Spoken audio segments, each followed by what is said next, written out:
بسم اللہ الرحمن الرحیم۔ اسلامی واقعات۔ امام احمد بن حنبل رحمۃ اللہ علیہ کی موت اور شیطان کا حملہ۔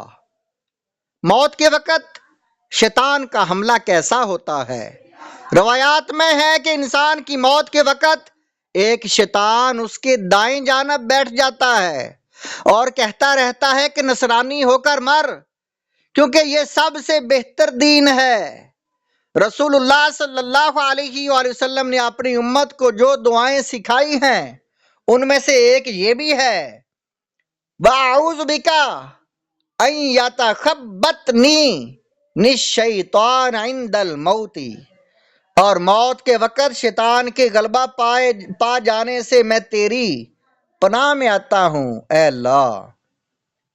مفسرین کرام فرماتے ہیں موت کے وقت شیطان کی یہ کوشش ہوتی ہے کہ انسان کو گمراہ کرے، یا اسے توبہ کرنے سے روک دے، یا اللہ کی رحمت سے مایوس کر دے، یا اللہ کی رحمت کو اس کی نظر میں ناپسندیدہ بنا دے، تاکہ اس طرح اس کا برا خاتمہ ہو۔ گویا جب تک سانس باقی ہے شیطان کا فتنہ باقی ہے۔ امام احمد بن حنبل رحمۃ اللہ علیہ کی وفات کے وقت حالت حضرت عبداللہ بن احمد رحمۃ اللہ علیہ بیان کرتے ہیں کہ میرے والد احمد بن حنبل جب سکرات میں تھے تو تکلیف کی شدت سے ہر تھوڑی دیر میں بے ہوش ہو جاتے تھے، اور جب ہوش میں آتے تو کہتے تھے ابھی نہیں، ابھی نہیں۔ میں نے پوچھا ابا جان آپ بار بار اس طرح کیوں کہہ رہے ہیں؟ انہوں نے جواب دیا، بیٹے شیطان انگلیاں چباتے ہوئے میرے پاس کھڑا ہے اور کہہ رہا ہے کہ اے احمد تم مجھ سے بچ گئے، میرے فتنے سے محفوظ ہو گئے، تو میں کہہ رہا ہوں ابھی نہیں، یہاں تک کہ موت آ جائے۔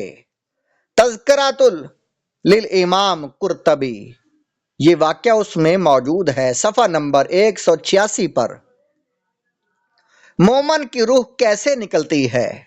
سکرات کے عالم میں شیطان کے وسوسوں کو دور کرنے کے لیے زندگی میں ایمان کی پختگی اور اعمال صالحہ کے ذریعے شیطان پر قابو پانے کی ضرورت ہے۔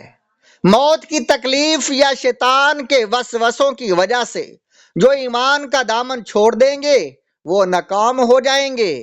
ایسے کافروں کے پاس جب فرشتے روح قبض کرنے کے لیے پہنچتے ہیں تو انہیں عذاب، ہلاکت اور اللہ کے غیظ و غضب کی خبر دیتے ہیں۔ یہ سن کر کافر کی روح اس کے جسم میں بھاگتی ہے اور نکلنے سے انکار کرتی ہے، تو فرشتے اس کے چہرے اور سرین پر مارتے ہیں۔ اس کے برعکس فرشتے جب اہل ایمان کی روح قبض کرنے کے لیے آتے ہیں تو انہیں جنت کی خوشخبری دیتے ہیں، جسے سن کر مومن کی روح آسانی سے نکل جاتی ہے۔ سبحان اللہ۔ ایمان اور اعمال حسنہ صفحہ نمبر 155۔ موت کے وقت کافر کی حالت۔ واضح رہے کہ سکرات کی تکلیف اور کافروں کے چہروں اور سرینوں پر فرشتوں کے مارنے کی تکلیف دو الگ الگ چیزیں ہیں۔ سکرات کی تکلیف تو سب کو ہوتی ہے، مومن کے لیے یہ گناہوں کا کفارہ یا درجات کی بلندی کا ذریعہ ہے، جب کافر کے لیے اس کے اچھے اعمال کا صلہ ہے تاکہ آخرت میں اس کی سزا میں تخفیف ہو، اور بسا اوقات کافر کو سکرات کی تکلیف نہیں ہوتی تاکہ آخرت میں وہ زیادہ سخت سزا کا مستحق بن جائے۔ لیکن روح کے نکلنے سے انکار کرنے کی صورت میں فرشتوں کے مارنے سے جو تکلیف ہوتی ہے وہ کافروں اور بدکاروں کے ساتھ خاص ہے۔ اہل ایمان الحمدللہ اس سے محفوظ رہتے ہیں۔ یہ روایات ایمان اور اعمال حسنہ صفحہ نمبر 155 پر ہیں۔ احنف بن قیس رحمت اللہ علیہ کا خوف الہی پیدا کرنے کے لیے نفس کو تکلیف دینا۔ امام غزالی رحمت اللہ علیہ کہتے ہیں احنف بن قیس رحمت اللہ علیہ کے ایک مصاحب نے بیان کیا ہے کہ میں ان کی صحبت میں رہا ہوں، ان کی رات کی نماز کا حصہ اکثر دعا پر مشتمل ہوتا تھا۔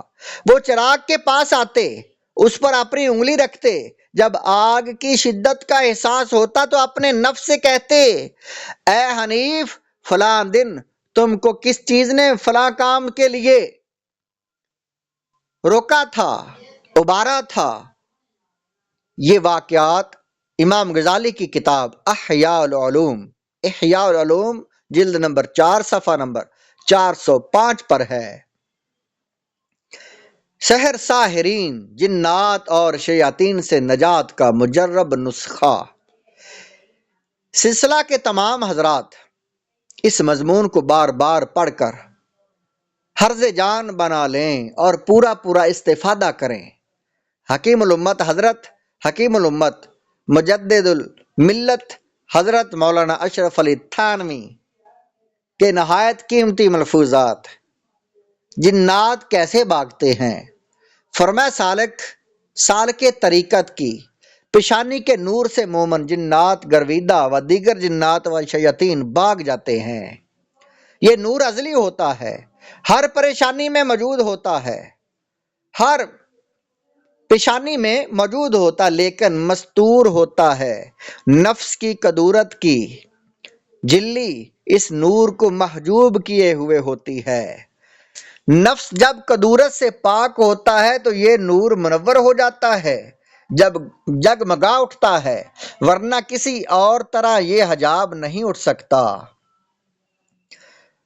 بھاویں 100 ہیلے کرو، قرآن کریم کی تلاوت کے نور کا جلال جنات و شیاطین کو جلا دیتا ہے، کوئی بھی تاب نہیں لا سکتا۔ قرآن شریف شیطان کو کیسے جلاتا ہے؟